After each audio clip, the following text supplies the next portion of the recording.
And welcome everybody to the glorious episode of the Put on Raiders podcast. I'm your host, Dwayne Douglas, and I am podcasting on the beautiful shores of the Pacific Ocean. Beautiful day out here in Southern California. PORSBR is my Twitter handle, so check me out there. And also put on waivers underscore podcast on Instagram. So we'll interact with fans there as well. So the Raiders win 20-16 home at home against the Cleveland Browns. I think this is the fifth straight time they've beaten the Cleveland Browns, so they have a little bit of mojo going against the Browns here. So the Raiders win. And listen, no Devontae, no Max Crosby. We could kind of the first time we see Max Crosby not on the field, the defensive line did a decent job of getting to the quarterback. Got a little bit fortunate where like a 60, 70-yard touchdown by Watson to Amari Cooper got called back for a touchdown on a holding penalty. But overall they were the better team. They played more consistent. They held their opponent Cleveland down. They really only give up 10, kind of 10 points in that game. If you really look at it, because they had a defensive score. There's some bad things about this game. There's some good things about this game. We will kind of go in depth with myself and Ryan Holmes here on Tuesday.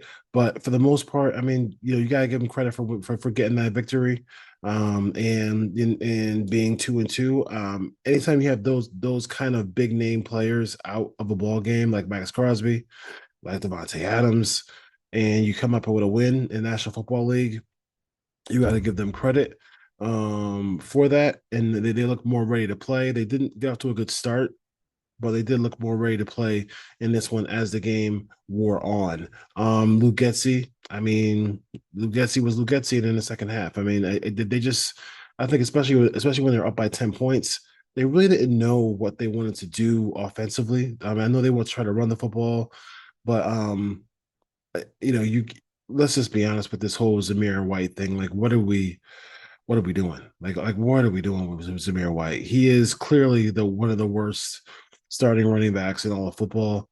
Like, just play Madison, just sign somebody. Like, I mean, just stop it. Like, you know what I mean? Like I'm beginning to think that, like, so Tom Telesco just wants this one to set up AP for failure when it comes to certain things, because there's no way you can watch Zamir White run the football. There's no way you can watch Zamir White run the football and say, okay, this is my guy. He's not. He's not your guy. He's not very good.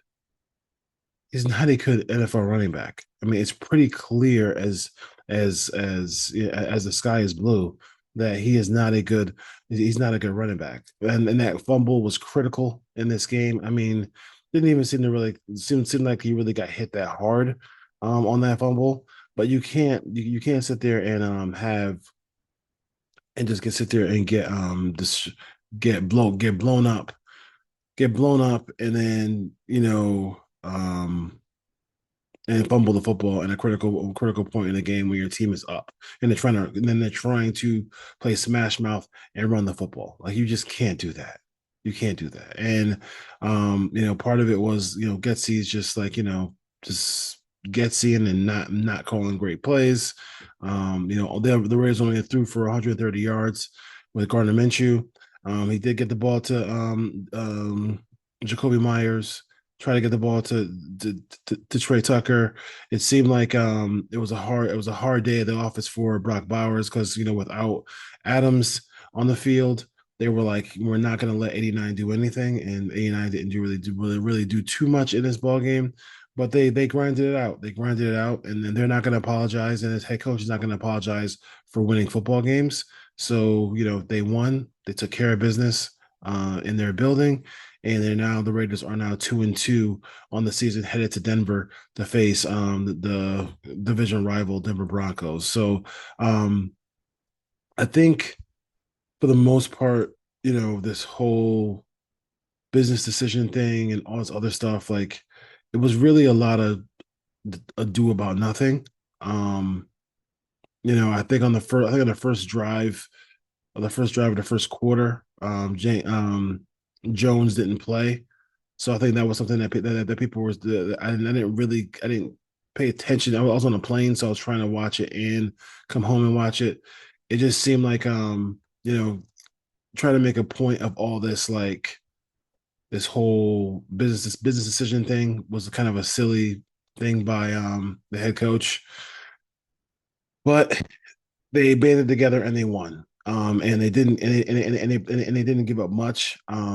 It looks like Cleveland, Cleveland kind of stopped running the football a little bit in this game too. I mean, we got Ford had 10 carries for 58 yards. That's 5.8. That's 5.8 yards a carry. It seems like teams stopped running the football against the Raiders for some reason. Um, Judy had a decent game, 6 catches for 72 yards, and Amari Cooper had that huge drop that ended up being a Moreg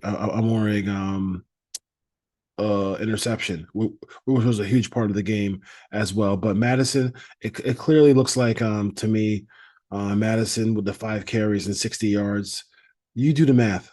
Somebody has 5 carries for 60 yards, and somebody has 17 carries for 50 yards. I mean, who are you going to kid? Who are you going to get the ball to next week? I think it's time for, even though there's times where Madison was the number one guy in Minnesota and it didn't work out well, understand that. But at the end of the day, like you got to give him the football when he's running the football this well. Like you just have to give it to him. If you're AP and you want to win, like it's about playing the best guy.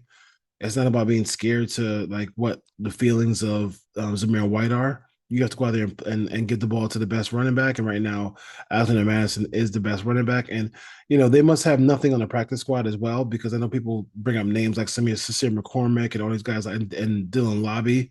Dylan Lobby didn't even get a carry in this ball game.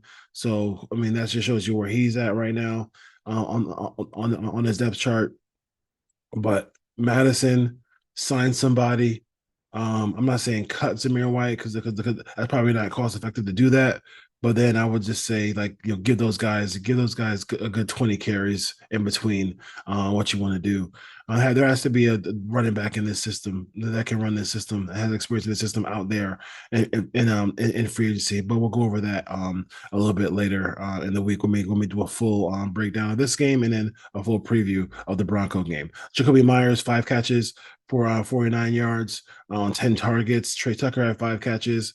Harrison Bryant, 2 catches, in there. Brock Bowers, who everybody grabbed in fantasy this week because they thought he was going to get 5,000 targets, only got 3 in this ball game. So after the explosion, after the really explosive game, Brock Bowers hasn't really done much for the Raiders as far as that goes. Defensively, Masterson's a liability. I think Spillane has been terrific. They don't have another linebacker to play alongside him. I thought Isaiah Palomal fight on played well in this game, but this is what he does every year. He plays one good game, and then nothing happens from that because it seems like he doesn't get the playing time again.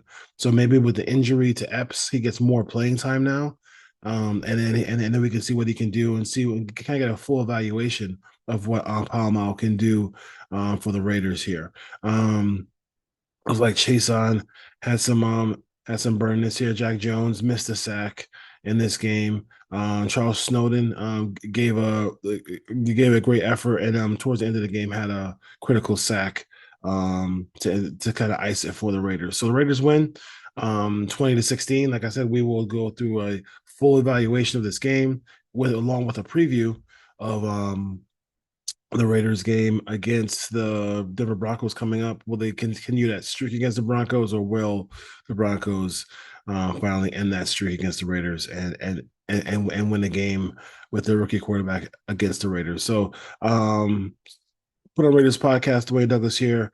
Look, kind of a quick reaction to what they did against the Cleveland Browns. They win. They're 2-2, and we'll see where it takes the Raiders going forward. All right, peace.